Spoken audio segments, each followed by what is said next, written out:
گفتن که یک کشیشی یک باغبونی را آورده بود، چون دزدی کرده بود و یه کاری هم کرده بود و اینها، سر دخل رفته بود، از پولای کلیسا ورشته بود، آوردش نشوندش یه جایی که مرکز اونجا اقرار اینا هست. گفتش که این کیه که میره گاهی سر دخل کلیسا و پولا رو برمیداره؟ گفت نمیشنوم. خود بلندتر گفت نمیشنوم. گفت این کیه که تخم مرغ و خروس‌های کلیسا رو برمیداره و یه مقداریشو میبره کباب میکنه میخوره اینا؟ گفت نمیشنوم. گفت چطور نمیشنوی اینا؟ من دارم به این بلندی میگم. گفت والا نمیشنوم اینا.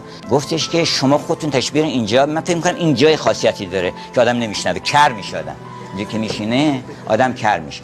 شما بفهمید اینجا من یه سوالاتی از شما بکنم. این کشیشه رو آورد نشون اونجا و گفتش که این کیه که علیرغم نصیحت‌هایی که روزی یک شنبه میکنه با دختر باغبان یک سر و سری داره و اینا؟ گفت نمیشنوم. راست میگه، اینجا خاصیت عجیبی داره، آدم نمیشنوه. اینجا جای، چون منافع در خطره، اینجا جای نیست که آدم اقرار بکنه.